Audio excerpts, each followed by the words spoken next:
제가 아주 오래전에 그 교육전도사로 사역을 했을 때 경험했던 일인데요. 그때가 2006년이었으니까 지금부터 한 15년 전 일입니다. 그때 이제 제가 회계에 있는 그 교회에서 사역을 했었는데 전철로 주로 왔다 갔다를 했었어요. 그런데 지금은 이제 이렇게 전철을 보면 그런 분들이 좀 많이 없는데, 예전에만 해도 그렇게 전철 안에서 물건 파는 사람이 많았고 또 전철역에서 구걸하시는 분들이 많이 있었어요. 근데 이제 회계역을 이렇게 가면 저희 교회 쪽으로 이렇게 2번 출구인가 이렇게 내려가는데, 이렇게 내려가면 거기가 계단이 되게 길어요. 그래서 계단이 되게 넓고 길어가지고 중간중간에 이제 좀 이렇게 계단으로 가다가 평지가 나오고 계단으로 가다 평지가 나와요. 그런데 이렇게 계단으로 쭉 내려가다 첫 번째 나오는 그 평지에 항상 앉아서 구걸하시던 분이 계셨어요. 항상 앉아서 구걸하시던 분이 계셨는데, 그분이 늘 구걸하실 때 거기에 늘 뭐라고 써 있었냐 하면 그분이 이렇게 써놓으셨었거든요. 저는 안진뱅이입니다. 도와주세요라는 그 팻말을 이렇게 써가지고 이렇게 깡통을 놓고 구걸을 하셨습니다. 저도 이제 쭉 거의 1년 가까이 그분을 봤는데 항상 그 위치에 계셨었고, 그래서 이제 가다 보면 제가 또 이제 사역하러 가는 길이니까 또 전도사고 그러니까 가끔 좀 주머니에 돈이 있거나 동전이 있고 그러면 막 도와주고 싶은 마음도 있고, 그래서 막 도와드리고 했었거든요. 그러면서 늘 참 이렇게 고개를 드신 걸 한 번도 못 봤어요. 항상 이렇게 걸을 수 없다라고 해서 이렇게 쪼그리고 앉으셔갖고 고개를 숙이고 계셔서 한 번도 제가 그분이 고개를 든 걸 본 적이 없는데, 이렇게 그렇게 한 1년쯤 지났었던 것 같아요. 그런데 어느 날 이렇게 제가 또 그날도 제가 주로 토요일하고 주일날 교회를 갔는데, 토요일날 오후에 이렇게 교회를 가려고 이제 여기서 내려서 쭉 내려가는데, 그 중학생 정도로 보이는 그 당시 휴경중학교였던 것 같은데, 그 교복을 입은 아이들이 막 장난을 치면서 가다가 갑자기 그 거지 안진뱅이 그 거지 그분의 깡통을 들고 냅다 뛰는 거예요. 근데 그 뛰는데 그 다음 스토리가 혹시 예상이 되시나요? 갑자기 그 안진뱅이가 일어나더니 빛의 속도로 쫓아가는 거예요. 그러니까 이분이 안진뱅이가 아니었던 거예요. 제가 그 순간 느꼈던 그 배신감 이루 말할 수가 없습니다. 제가 안진뱅인 줄 생각하고 돕고 했는데, 그러니까 이게 두 가지죠. 그분이 우리를 속였던지 아니면 성경에 나오는 기적이 일어났던지. 근데 제가 볼 땐 성경 속의 기적은 아니었던 것 같고, 왜냐하면 제가 그분을 기도하지 않았거든요. 그분이 아마 우리를 속였던 것 같아요. 저는 이렇게 성경의 안진뱅이 이야기를 이렇게 쭉 보면 항상 이제 그 기억이 이렇게 좀 떠올라요. 오늘 이제 본문도 보면 그 나면서부터 안진뱅이 된 자가 나오게 됩니다. 우리가 이제 지난주 말씀 애프터 원 가지고 애프터 원이라는 제목으로 말씀을 나누었고, 오늘 그 두 번째 시간인데, 애프터는 부활 이후의 삶에 대한 이야기들을 나누고 있습니다. 그래서 지난주에는 교회에 대해서 저희가 좀 집중을 해서 예수님께서 부활하신 다음에 이 땅에 세워주신 에클레시아스의 교회, 그리고 우리에게 허락하신 그 사명에 대해서 좀 이야기를 나누었고요. 그래서 예배 공동체와 사귐의 공동체로서의 교회에 대해서 우리가 함께 말씀을 좀 나누었었는데요.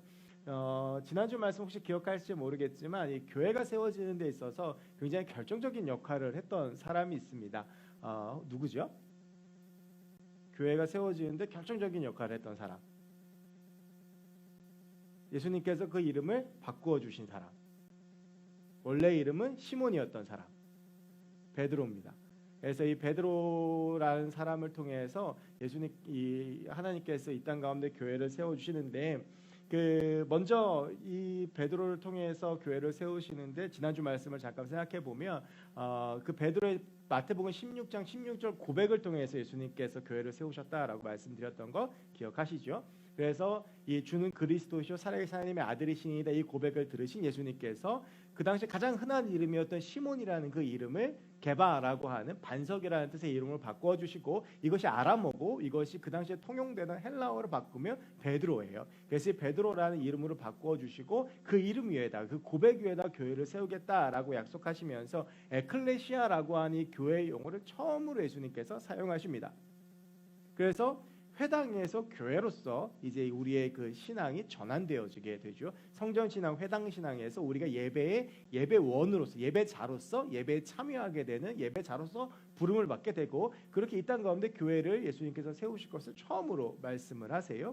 근데 베드로가 이렇게 그 고백을 통해서 그리고 그 이름 위에다 교회, 그 고백 위에다 교회를 세우는 것보다 더 직접적인 교회의 탄생에 역할을 하게 되는데, 이게 사도행전 2장 오늘 본문 앞에 나오는 말씀이에요. 오늘 본문 앞에 보면, 오늘 본문 앞에 나온 사도행전 2장은 크게 세 가지의 사건이 나와요. 하나는 사도행전 2장 1절부터 4절까지 마가의 다락방에 모였을 때 성령이 임하는 사건이 나오고, 5절부터 36절까지 이제 베드로가 설교하는 장면이 나와요. 그리고 나서부터 37절부터 이 사람들이 회심하고 3,000명이 변화되어지고, 지난주에 본문이었던 42절부터 47절처럼 교회가 형성되어지고 교회로서 모이고 서로 가진 것을 통용하는 그 모습이 나오게 됩니다. 그래서 이제 베드로를 통해서 초대교회가 세워지게 됐다라고 해도 과언이 아니게 되죠. 그 베드로가 이제 오늘 본문 사도행전 3장에 다시 등장을 하게 됩니다.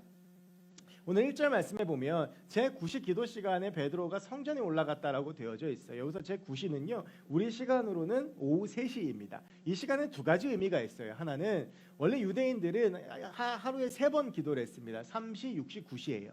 이게 우리 시간으로 바꾸면 오전 9시, 정오, 오후 3시. 이렇게 3번 이 사람들은 기도 시간이 정해져 있어서 3번 기도를 했고, 그러면서 마지막 기도 시간인 이 오후 3시 그 제9시에는 주로 성전에 많이 올라가서 기도를 했습니다. 물론 다른 시간에도 성전을 찾는 사람들이 있었지만 오후 3시에 특별히 많았고요. 그리고 또 한 가지 이 시간에 특별히 베드로를 비롯한 그리스도인들이 기도에 집중했던 이유는 이 제9시가 예수님께서 십자가에서 운명하신 시간이기 때문에 그렇습니다. 예수님께서 오전 9시에 십자가에 달리셔서 오후 3시에 돌아가시거든요. 그래서 예수님 원래 기도 시간인데 그 시간에 예수님이 돌아가셨기 때문에 그런 의미들로 이제 이 성전에 찾아가서 기도를 했던 것입니다. 그런데 이제 본격적인 이야기를 들어가기 전에 이 3장 1절에 보면 좀 재밌는 게 나와요. 그게 뭐냐면 베드로가 같이 갈 때 이 베드로의 동행이 한 명 있어요. 그게 요한이에요. 근데 베드로하고 요한이 갇힌 이 장면이 성경을 좀 깊게 이해하시는 분들은 굉장히 재미있습니다. 왜 그러냐면 이 얘기를 더 자세히 다룰 수는 없는데, 이 예수님의 수석 제자를 우리가 흔히 이야기하면 베드로를 이야기하잖아요. 베드로를 이야기하는데 예수님께서 가장 사랑하시는 제자 그러면 우리가 이 사도 요한을 말합니다. 그래서 이 베드로하고 요한이 약간 좀 미묘한 경쟁 관계에 놓여져 있어요. 그래서 요한복음을 보면 요한이 일부러 베드로의 좀 이렇게 부족한 부분을 자꾸 좀 드러내는 듯한 모습도 보이고, 요한이 굳이 요한복음에서 자기를 계속 예수님이 가장 사랑하시는 자라고 표현하는 장면도 나와요. 이런 이제 모습을 볼 수 있는 게 요한복음 21장인데, 요한복음 21장에 보면 예수님께서 베드로를 만나시고 나서 이 21장 15절부터 17절까지 해서 내가 나를 사랑하냐를 3번 물으시죠. 이제 나중에 뒤에 나올 거예요, 이 장면 다시. 근데 물으시는데 베드로가 그렇다라고 이야기를 하고 나서 예수님께서 베드로에게 순교할 거라고 말씀을 하세요. 미리 순교에 대해서 얘기를 하세요. 베드로가 받아들여요. 그런데 베드로가 그걸 받아들이고 나서 예수님께 뭐라고 묻냐 하면, 예수님께서 가장 사랑하시던 저 제자, 그게 누구냐면 요한이에요. 저 요한은 어떻게 됩니까? 라고 묻는 장면이 나와요. 그때 예수님께서 그건 네가 알 바 아니다 라고 하는 것이 나오거든요. 그러니까 이걸 통해서 뭘 알 수 있냐 하면, 베드로도 요한에 대해서 묘한 경쟁심을 가지고 경쟁을 했고, 요한도 예수님의 가장 첫 제자라고 하는 베드로를 상대로 그런 마음들이 있는 둘 사이가 조금 부딪히고 불편한 사이였다라는 것을 알 수가 있어요. 그러니까 서로 이제 그 안에서 경쟁을 하는. 이 당시에는 예수님의 제자들은 예수님께서 예루살렘에 들어가서 로마를 다 뒤집어 엎고 왕이 될 거라고 했기 때문에 오히려 이 다툼이 더 심했을 수도 있어요. 왜냐하면 현실적으로 내가 어느 서열에 놓을 것인지 결정될 수 있다고 생각을 했거든요. 그런데 오늘 이 말씀을 보면 이런 모든 갈등 관계를 넘어서서 베드로와 요한이 같이 기도하러 올라가는 걸 볼 수가 있어요. 이걸 통해서 우리가 예수의 십자가가 우리 가운데 주는 가장 큰 선물 중에 하나는 우리 안에 막힌 담을 하나님께서 허물어 주신다라는 거예요. 그전에는 좀 불편한 관계, 조금 어려운 관계, 좀 마음에 부딪히고 힘든 관계가 있는데 이게 인간적으로는 잘 안 풀리거든요. 그게 뭐 만나고 밥 먹고 한다고 해서 풀리지 않아요. 그런데 이런 담들을 허물어주고 이런 마음을 합하게 만들어주는 것이 예수 그리스도의 십자가밖에 없다라고 하는 것을 오늘 본문은 분명히 보여줘요. 여러분, 그래서 혹시 여러분 안에 좀 우리 공동체 안에 직장에서, 그리고 여러분 가족 가운데 마음이 좀 불편하거나 어려운 분들이 있으면 그 인간적으로 풀기가 참 어렵습니다. 우리가 그거를 예수 그리스도 앞에 가지고 나와서 십자가의 보혈의 능력을 의지하면서 기도하는 방법밖에 사실 없어요. 그렇지 않고선 우리의 마음의 벽들이 허물어지지 않습니다. 그런데 우리의 문제는 그렇게 기도하기조차도 싫은 거예요.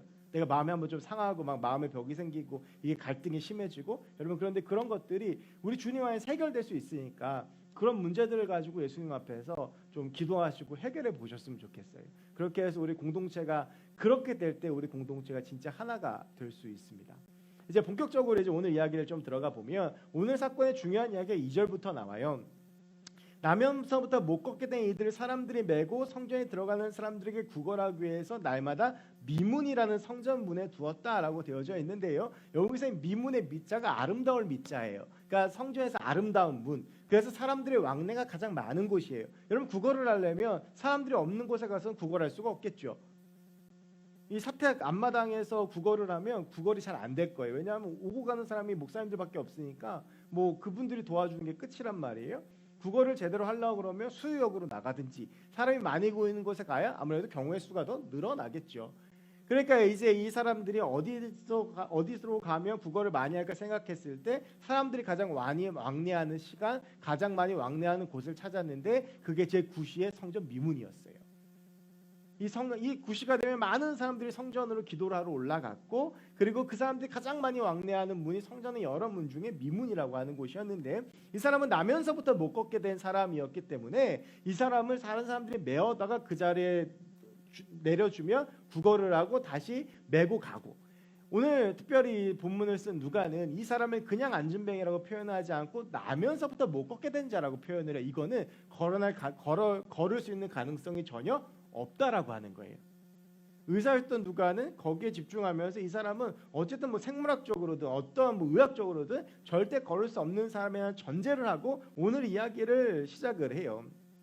그리고 이 안진뱅이는 그래왔듯이 구걸을 하기 시작을 합니다. 그런데 이제 그런 와중에 베드로가 요한이 지나갔어요. 그런데 이건 제 추측인데 오늘 성경 본문에는 나오지 않지만 베드로하고 요한의 뒤에는 아마 많은 사람이 있었을 것 같아요. 왜냐하면 이미 지금 베드로가 설교해서 몇 명이 변화됐어요? 3,000명이 변화했잖아요. 베드로하고 요한은 예수님의 제자들 중에서 첫 번째 그룹이었고 그리고 교회 지도자였기 때문에 아마도 많은 사람들이 베드로와 요한을 따랐고 그래서 이 시간에 기도하러 올라갈 때에 아마 베드로와 요한과 같이 기도하러 갔을 거라고 추측해 볼 수가 있어요.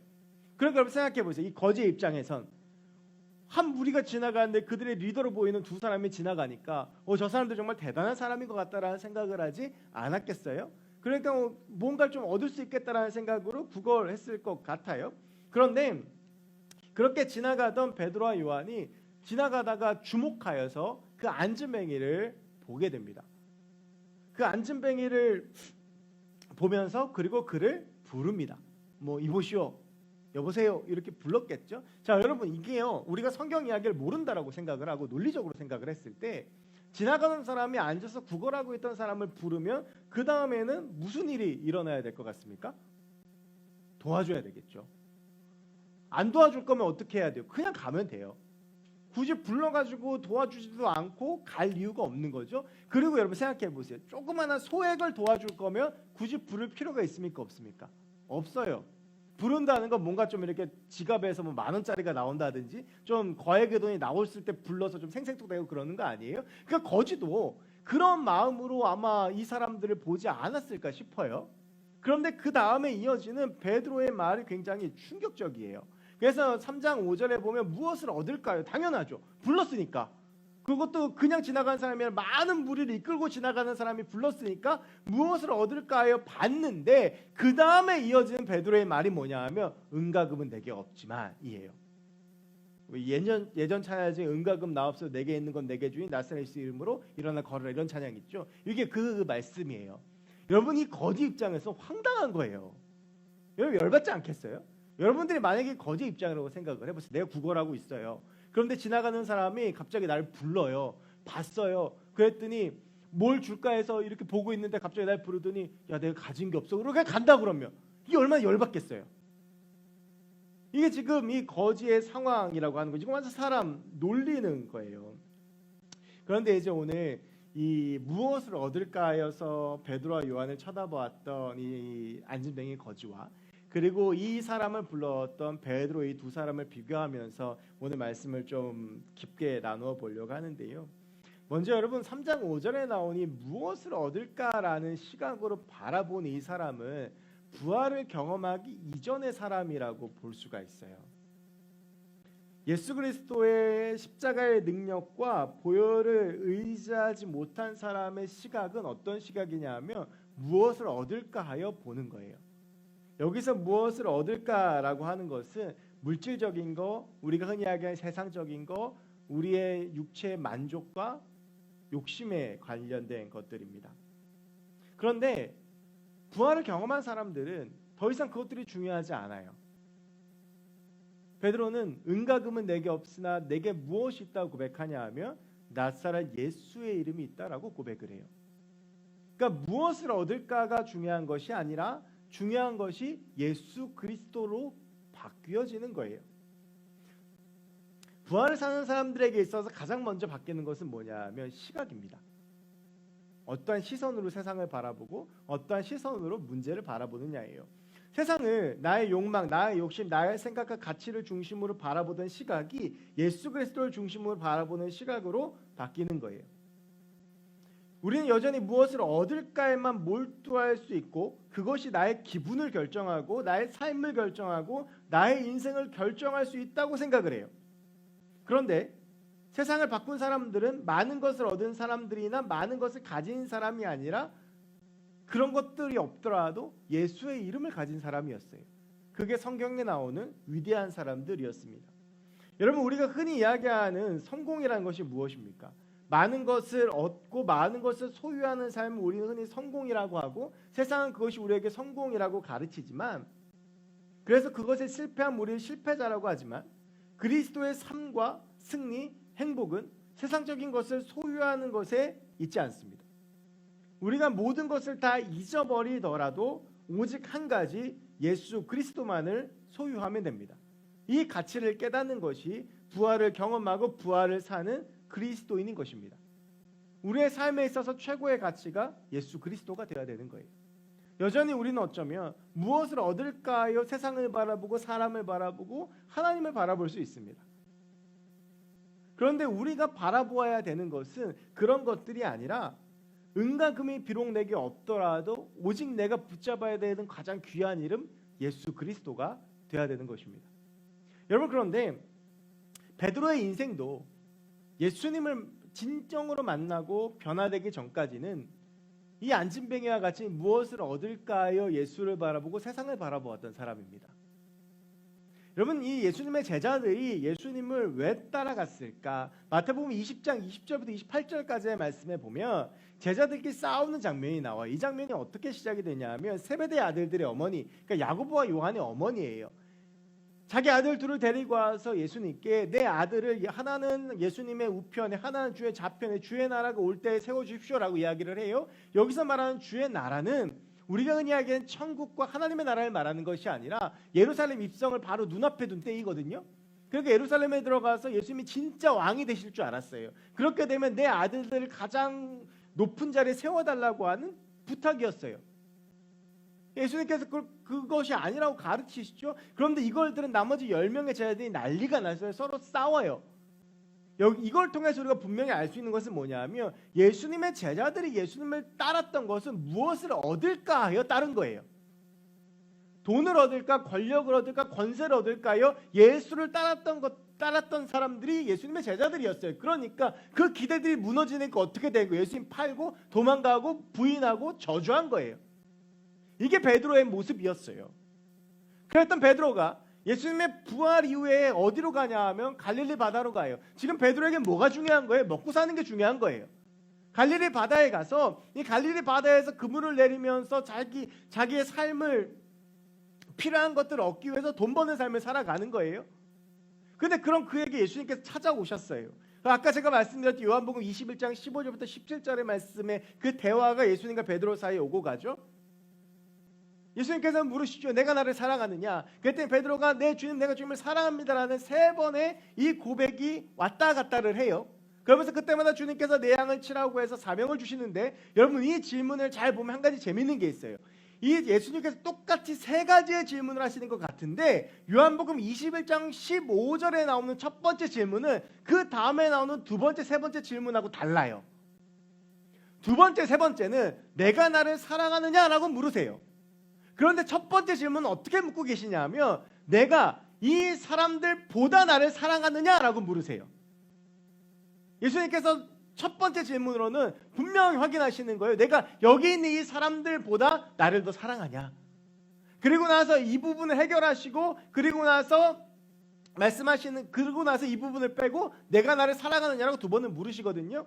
그런데 이 사람들보다를 우리가 원어와 영어로 보면 한 가지 재밌는 것은 이것은 원래 이 사람들보다로 번역하는 것보다 이것들로 번역하는 것이 더 정확해요.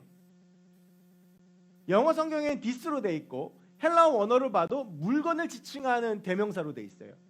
그럼 여기서 이 사람들보다를 더 깊은 의미를 보면 무엇이냐 하면 거기 있는 사람들도 포함이 되겠지만 지금 베드로의 삶의 자리, 그가 고기를 얻는 그물, 그가 고기를 잡기 위해 타고 나가는 배, 그의 집, 그의 가정, 그가 지금 누리고 있는 것들, 그가 세상적으로 살아가는 데 필요한 것들, 그가 지금 예수님보다도 소중하게 생각하고 예수의 부활 소식을 듣고도 여전히 놓지 못했던 것들, 그가 살아가는 데 있어서 꼭 필요하다고 생각했던 바로 그것들, 네가 이것들보다 나를 더 사랑하느냐라고 물으시는 거예요. 이게 예수님의 첫 번째 질문이었어요. 그 질문에 베드로는 고민하다 내가 주님 사랑하는 줄 주님이 아십니다라고 고백하는 거예요. 여기서 이게 해결이 되는 거죠. 그리고 나서는 주님을 사랑한다라고 고백하는 거예요. 이전까지의 베드로의 삶이 무엇을 얻을까요? 예수를 따르고 그리고 무엇을 얻을지에 집중하는 삶이었다고 한다면 이제 그 삶이 예수를 집중하는 삶으로 바뀌어진 거예요. 그래서 여러분 이때부터 베드로의 삶에 변화가 일어나기 시작해요. 계집종 앞에서도 예수님을 부인했던 베드로가 3,000명 앞에서 설교할 수 있게 되고요. 그 무능력했던 베드로가 그 3,000명을 변화시키고 앉은 병에 일으키게 되고 그 겁 많던 베드로가 상해드는 공회에 서서 대적자들 앞에서 자기를 죽이려는 사람들 앞에서 예수를 전할 수 있는 사람으로 바뀌게 되고 결국엔 나중에 전해지는 역사에 따르면 십자가에 꺾어올려 매달려 죽는 그런 사람을 변화가 된 거예요.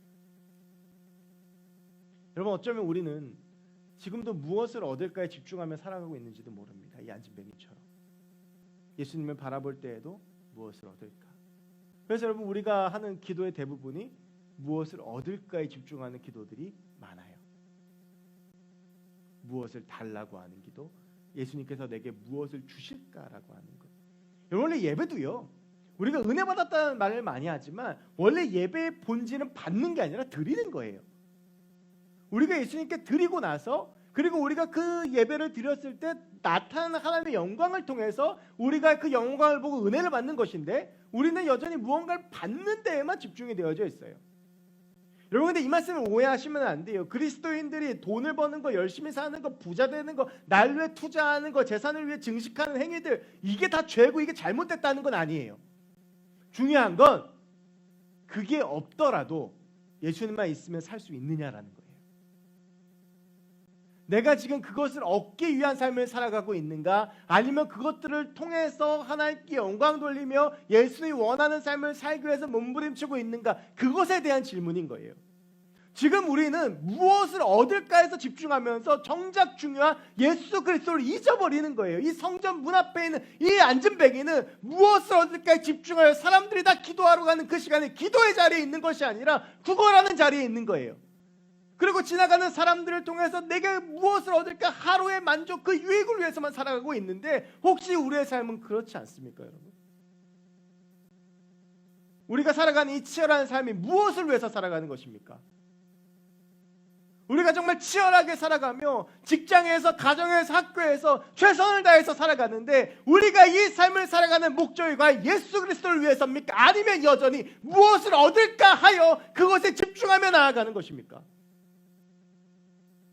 내가 지금 공부하는 이유가 내가 지금 최선을 다해서 대학 입시를 준비하고 대학교에서 준비하고 대학교 공부하는 이유가 이것들을 통해서 내가 영광 얻고 내가 무엇을 얻을까 해서 집중하는 거예요? 취업하고 싶은 거예요? 아니면 이것들 너머에서 역사하시는 예수 그리스도를 바라보는 것입니까? 우리의 시각을 점검해야 됩니다. 지금 우리는 무엇을 보고 있는지 우리는 지금 무엇을 여러분 그런데 오늘 본문을 끝까지 보면 그렇게 무엇을 얻을까 하여 얻으려고 했을 때 얻지 못했던 베드로가 그것들을 버리고 은과금을 포기하고 예수를 바라봤을 때 어떠한 삶이 나타나는지를 보여주고 있어요. 어떠한 삶이 나타나느냐, 여러분 복음서에 나타나는 베드로는요 철저히 무능력한 사람이에요. 아무것도 못해요.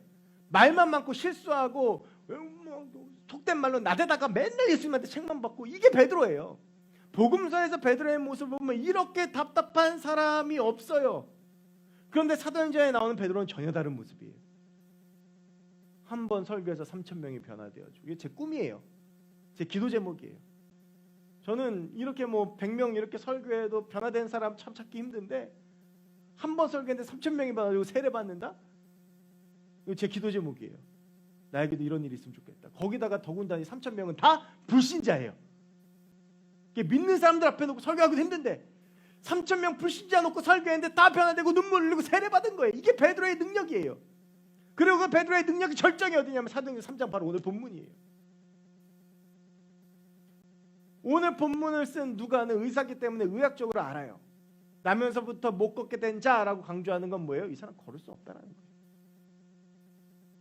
그런데 베드로가 은과금 내게 없지만 내게 있는 건 내게 주인 나사렛 예수의 이름으로 일어나 걸어라라고 이 사람 딱 이렇게 세우니까, 그 치유의 과정이 다른 복음서하고 다르게 여기 굉장히 자세히 기록되어 있어요.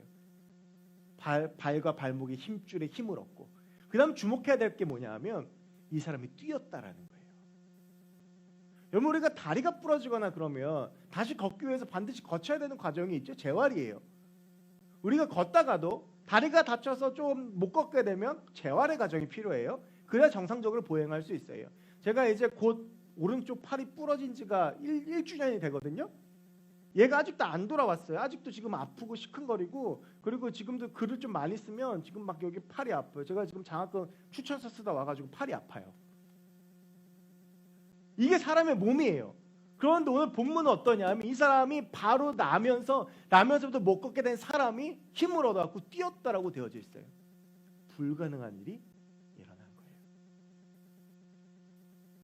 무엇을 얻을까에 집착하고 그것을 바라보고 살았던 베드로는 무능력했었는데, 그 무엇을 얻을까를 벗어난 예수를 바라보는 베드로의 삶은 능력 있는 삶으로 하나님께서 변화시켜 주셨다라고 하는 거예요.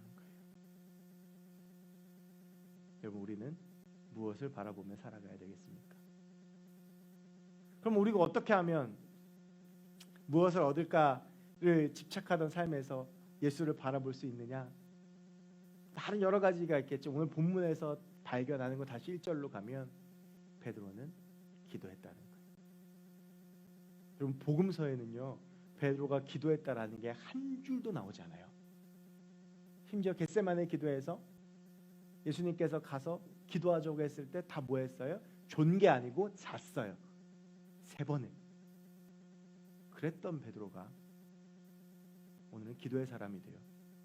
기도 시간에 가서 기도하는 사람이 됐어요. 그리고 그가 그렇게 기도하며 예수 그리스도를 붙잡았을 때 그의 삶 가운데 놀라운 역사가 일어나게 되는 것이죠. 사랑하는 청년 여러분, 우리가 살아가면서 참 많은 어려움들과 힘듦과 아픔 속에서 살아갑니다. 근데 과연 우리가 이렇게 치열하게 살아가는 이유는 무엇입니까? 우리가 이렇게 애써 살아가는 이유가 무엇입니까?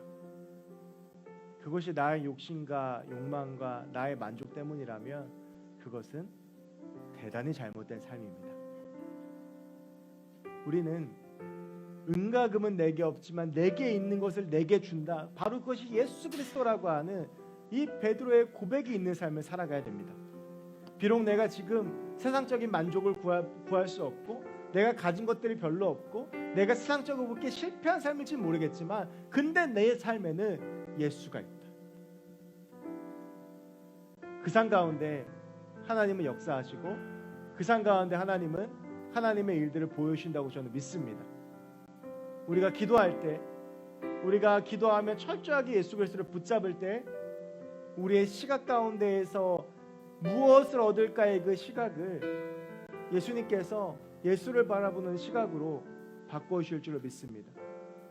우리의 이 치열함에, 이 치열한 삶에 본질을 우리가 붙잡았으면 좋겠습니다. 그럴 때 우리의 삶에 하나님의 놀라운 역사가 나타나게 될 줄로 믿습니다.